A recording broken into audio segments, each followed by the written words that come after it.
ఈ మాట ఈ రోజు మీకు ఎందుకు అందిస్తున్నానంటే, ఈరోజు నువ్వు కావచ్చు, లేదా నీ ఇంట్లో ఉన్న వ్యక్తులు కావచ్చు, నిన్ను నువ్వు నిందించుకుంటుండొచ్చు. నీ దీన స్థితి అధోగతి చూసి, ఛీ నాలంటోడు ఒకడు పుట్టడం అవసరమా, నాకు ఈ బతుకు అవసరమా, నేను అనుభవిస్తున్న ఈ బాధలు నాకు అవసరమా, ఏంది నా జీవితం, అర్థం లేదు అని ఏవేదో అనుకుంటున్నావో నువ్వు ప్రస్తుతం నువ్వు ఉన్న పరిస్థితులను బట్టి. ఒకవేళ నిన్ను నువ్వు అనుకోకపోయినా నీ వాళ్ళు నిన్ను అంటుండొచ్చు, ఏం బతుకురా నీది రే, మా ఏం జీవితం నీది,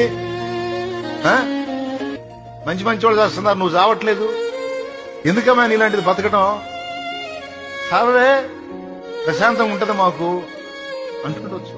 తమ్ముడా నిన్ను కూడా అంటుండొచ్చు, ఏం బతుకురా నీది రే, ఏంట్రా ఎందుకురా నువ్వు నీ జీవితాన్ని ప్రస్తుత నీ దీనస్థితిని బట్టి ప్రతి ఒక్కడు నిన్ను తేలిగ్గా చూస్తుండొచ్చు, లేదా నీకు నువ్వు అనుకుంటుండొచ్చు, లేదా నీ వారికి అలా నువ్వు కనపడుతుండొచ్చు.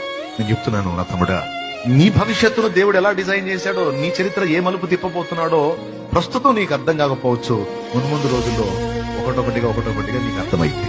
ఏం కలవరపడద్దు, ఏం కృంగిపోవద్దు, ఏం నీరుగారిపోవద్దు, జీవితం మీద విరక్తి పెంచుకుని ఏదేదో ఆలోచనలు నువ్వు చేసుకోవద్దు, అవసరం లేదు.